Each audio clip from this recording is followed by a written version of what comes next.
नमस्कार।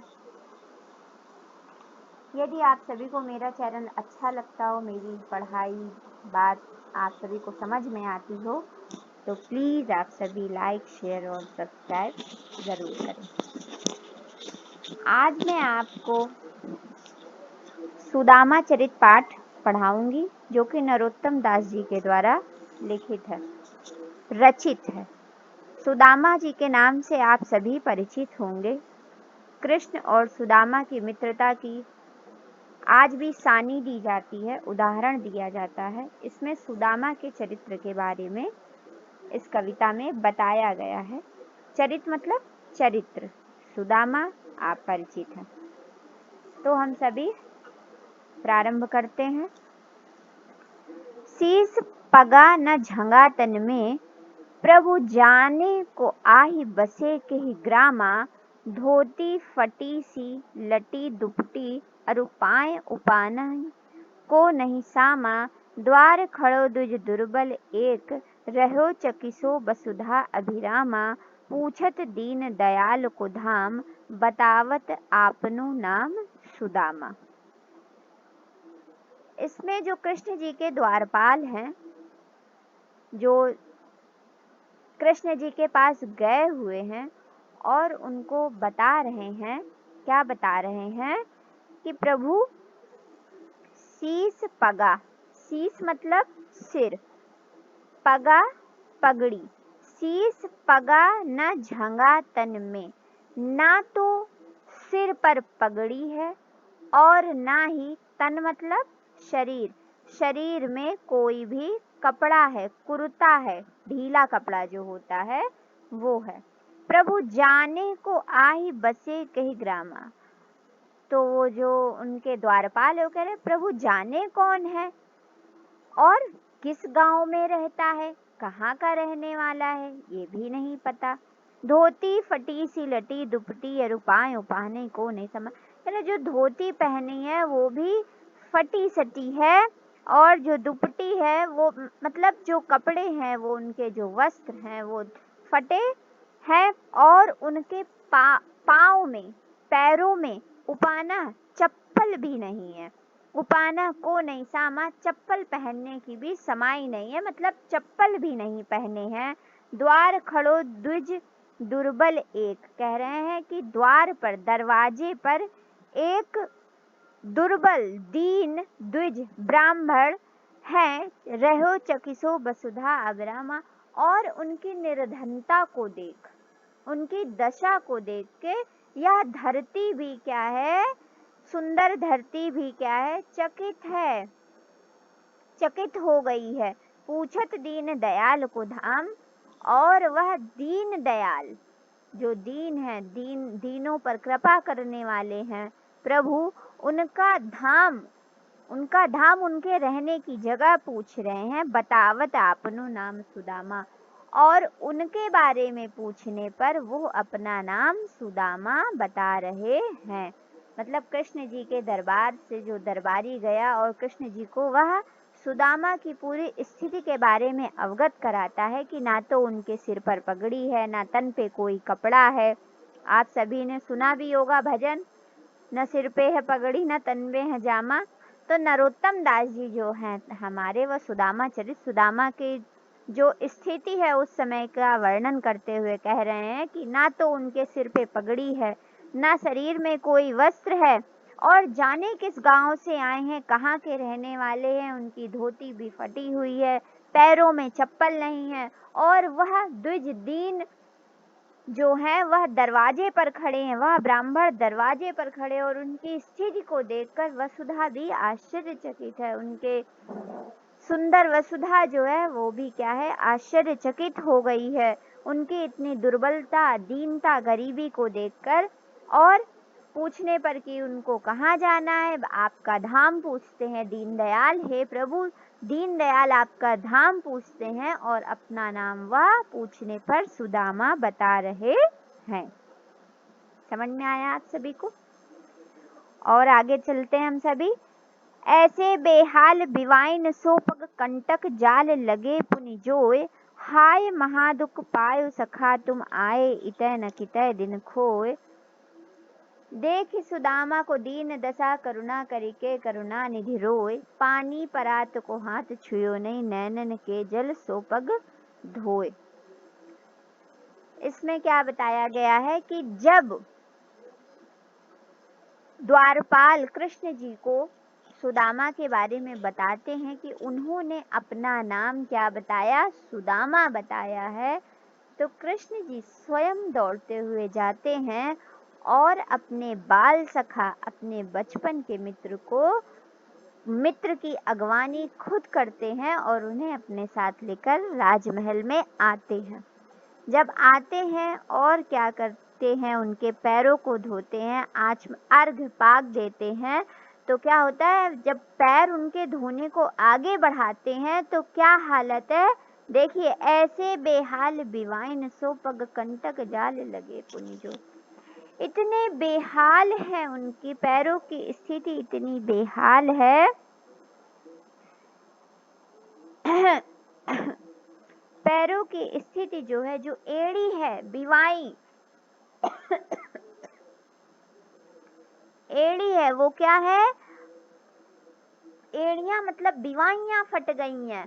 पग कंटक जाल लगे पुनिजोए, और पैरों के जिनके जो रास्ते में आए हैं तो पैरों में क्या कांटे चुभे हुए हैं। हाय महादुख पायो सखा, और उनकी स्थिति को देखकर उनको इतना, कृष्ण भगवान को इतना दुख होता है, कहते हैं हाय महादुख पायो सखा, अरे मेरे मित्र, तुमने तो अत्यंत ही दुख पाया है, तुम आए इतः न कितः दिन खोए, तुम इतने दुख में रहे, तुमने इतना महादुख सहा, तुम इतने दिनों से यहाँ क्यों नहीं आए, इतने दिन तुमने ऐसे ही क्यों व्यर्थ खो दिए। देख सुदामा की दीन दशा, और सुदामा की यह दीन स्थिति देखकर करुणा करिके करुणा निधि रोए, जो करुणा निधि हैं, जो दयालु कृपालु महाप्रभु हैं, दया से भरकर रोने लगे।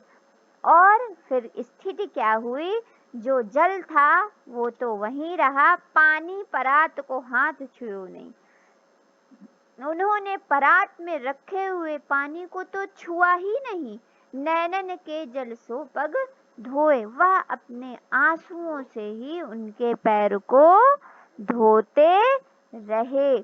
मतलब पहले उसमें जो आपका ये जो पहला पार्ट था, इसमें क्या हुआ, सुदामा के बारे में द्वारपाल कृष्ण जी को बताते हैं, और दूसरे पार्ट में फिर कृष्ण जी खुद स्वयं अपने बाल सखा को लेकर अपने राजमहल में आते हैं और उनका अभिवादन, सस्नेह अभिवादन करते हैं, और उनकी स्थिति को देखकर इतने बेहाल हो जाते हैं कि वह परात पे रखे हुए पानी को तो अपने हाथों से छूते ही नहीं, वह अपने आंसुओं से ही उनके पैरों को धोते हैं। कछु भाभी हमको दियो, सो तुम काहे न देत, चापी पोटरी काख में रहे कहो के हेतु। अब इसके बाद जब उनका वो अभिवादन कर देते हैं, उनको विश्राम कराते हैं, तो फिर वो क्या कहते हैं, कृष्ण जी कहते हैं इसमें सुदामा से, क्या कहते, कछु भाभी हमको दियो। कुछ भाभी मतलब सुदामा जी की पत्नी, ठीक है, कछु भाभी हमको दियो। भाभी, आप सुदामा जी की पत्नी आपको पता है कौन थी, वसुधा, है ना। कछु भाभी हमको दियो, सो तुम काहे न देत, कुछ भाभी ने हमको दिया है तुम्हें चलते समय, तो वो तुम हमें दे क्यों नहीं रहे हो, सो तुम काहे न देत, तुम हमें क्यों नहीं दे रहे हो, चापी पोटरी काख में रहे कहो के हेतु, तुम अपनी जो ये बगल में पोटली में दबाए हुए हो, इसको तुम किस कारण से हमें नहीं दे रहे हो। चलते समय उनकी पत्नी ने, सुदामा जी की पत्नी ने उनको कुछ चावल के दाने दिए थे और कहा था कि यह भेंट स्वरूप अपने सखा को आप दे दीजिएगा, लेकिन कृष्ण भगवान के वैभव को देखकर सुदामा लज्जित महसूस कर रहे थे और जो दिया था उनकी पत्नी ने कृष्ण जी को भेंट स्वरूप देने के लिए, वह कृष्ण जी को देने का साहस नहीं जुटा पा रहे थे कि जिसके पास स्वयं इतना कुछ वैभव है, ऐश्वर्य, धन संपदा है, उसके लिए ये 2 मुट्ठी चावल किस काम के। हाँ, तो आगे आप देखिए, आगे बना गुरु मातु दये ते, लये तुम चाबी हमें नहीं दीने। श्याम कहो मुस्काए सुदामा सो, चोरी की बान में हौजू प्रवीणे। पोटरी कांख में चापी रहे तुम, खोलत नाही सुधा रस भीने। पाछिली बानी अजो न तजो तुम, तैसे ही भाभी के तंदुल कीन्हे। कह रहे एक बार जब कृष्ण भगवान सुदामा को याद दिलाते हैं अपने बालपन बचपन की, जब उनके ये सखा थे सुदामा जी और गुरु माता ने क्या दिए थे, चने दिए थे, तो कहते आगे चना गुरु मात दे थे। वो कृष्ण जी अपने बाल सखा से विनोद कर रहे हैं, यहाँ पर क्या कर रहे हैं, विनोद कर रहे हैं। कह रहे आगे चना गुरु मात दे थे, जो गुरु माता ने हमें चने दिए थे, लय तुम चाबी हमें ने, तुमने पूरे के पूरे खा लिए थे, हमें नहीं दिए थे। श्याम कहो मुस्काए सुदामा सो, और कृष्ण भगवान मुस्कुराकर सुदामा जी को कहते हैं कि क्यों भाई सुदामा, चोरी की बान में हौजो प्रवीण, और तुम ये चोरी की कला में बड़े ही निपुण हो। जो तू ये चोरी की कला है, ये तुमने बहुत अच्छे से सीखी है। पोटरी कांख में चापी रहे तुम, खोलत नाही सुधा रस भीने। और उसी तरह बचपन की तरह आज भी तुम ये पोटली बगल में चुराकर दबाए हुए हो और अपने प्रेम अमृत, सुधा मतलब अमृत, अमृत में भीगे हुए ये जो रस है, खोलत नाही सुधा रस भीने, और ये जो अमृत रूपी रस है, भीगे अमृत रूपी रस में भीगे हुए जो तंदुल हैं, इनको तुम खोल नहीं रहे हो। पाछिली बानी अजो न तजो तुम, तैसे ही भाभी के तंदुल कीने। कह रहे हैं जो तुम पिछली बात है, जो ये तुम्हारी पिछली कला है, कौन सी कला है, चोरी की कला, अजो न तजो तुम, आज भी तुमने तजी नहीं है, मतलब छोड़ी नहीं है, आज भी तुम वैसा ही भाभी के दिए हुए तंदुल के साथ कर रहे हो। तंदुल मतलब चावल, चावल के साथ कर रहे हो। इसमें क्या है कि कृष्ण अपने बाल सखा सुदामा से विनोद करते हुए कह रहे हैं कि जिस प्रकार बचपन में तुमने चने चुराए थे, गुरु माता के दिए और अकेले अकेले खा लिए थे, क्या मतलब जो तुम्हारी चोरी की कला है, इसमें तुम बड़े ही प्रवीण हो सुदामा, और आज भी तुम भाभी के दिए हुए चावल जो कि अमृत रस में भीगे हुए हैं, इनको तुम बगल की पोटली में दबाए हुए हो ताकि अकेले अकेले खाओगे। और जो पिछली तुम्हारी कला है, कौन सी कला, चोरी की कला, आज भी तुम इसको नहीं भूले हो। तो इसमें बचपन में जब 2 पुराने मित्र बहुत दिनों के बाद मिलते हैं तो ऐसे ही विनोद किया जाता है, जिसमें नरोत्तम दास जी ने बहुत ही सरल भाषा में यह बात बताई है। अब हम क्या करेंगे, आगे पढ़ते हैं। समझ में आया आप सभी को? वह पुलकनी, वह उठ मिलनी, वह आदर की बात, वह पठवनी गोपाल की, कछु न जानी जात। घर घर ओढ़त फिरे तनक दही के काज, कहा भयो जो अब भयो हरि को राज समाज। हो आवत नाही हुतो वाही पठियो ठेल, अब कहियो समुझाए के बहुधन धरो सकेल। ठीक, अब इसमें क्या हुआ, उनका आदर, सुदामा जी का आदर सत्कार हो गया, बाल विनोद हो गया। अब जब वो आराम कर रहे थे सुदामा जी, तो उनका मन जो था वो 2 भागों में बट गया था। उनको लगता था कि ये मेरे वही बाल सखा हैं कि कुछ और हैं, इतना परिवर्तन, इतना ऐश्वर्य वैभव, और कहाँ पहले कैसी स्थिति थी। तो कह रहे वह पुलकनी, वह उठ मिलनी, पुलकनी मतलब खुशी, प्रसन्नता। वह पुलकनी, वह उठ मिलनी, वह आदर की बात, उनका वह खुश होना सुदामा जी को देख के, मतलब कृष्ण जी का इतना खुश हो जाना सुदामा जी को देखकर, उनसे इतने आदर के साथ मिलना, इतना प्रेम पूर्वक सम्मान पूर्वक व्यवहार करना, वह पटवनी गोपाल की कछु न जानी जात। और जिस प्रकार से गोपाल ने, कृष्ण ने हमें भेजा है, कुछ समझ में नहीं आता है, कछु न जानी जात, उनका जो व्यवहार है या कुछ समझ में नहीं आता कि वहां तो इतना उन्होंने आदर सत्कार किया हमारा, इतने अच्छे से मान सम्मान दिया, अपने बाल सखा को भूले नहीं, खुद अगवानी करने आए और चरण धुलाए। और अब वह पटवनी गोपाल, लेकिन जो इन्होंने मेरी विदाई करी है, कुछ समझ में नहीं आता, घर घर कर ओढ़त फिरे तनक दही के काज। कह रहे ये वही कृष्ण हैं जो जरा से दही के लिए घर घर घूमा करते थे। कहा भयो जो अब भयो हरि को राज, समाज कह रहे हैं कि अब क्या कहे, कहा भयो जो अब भयो हरि को राज समाज। अब ये जो सारा, ये वही कृष्ण हैं जो कहाँ जरा से दही के लिए घर घर घूमते रहते थे, और अब पूरा राज समाज ही इनके अधीन है, मतलब इतने बड़े साम्राज्य के स्वामी हैं। हो आवत नहीं हो तो वाही पठियो टेल। अब वो क्या कह रहे हैं, उनका मन क्या कह रहा है, कह रहा है कि मैं तो आ ही नहीं रहा था, मेरी पत्नी है, उसी ने जबरदस्ती हमें ठेल कर जबरदस्ती हमें भेज दिया। अब कहीं समझाए के बहु धन धरो। अब मैं उसको समझा कर कहूंगा कि बहुत सा धन दिया है कृष्ण ने, जाओ संभाल के रख लो।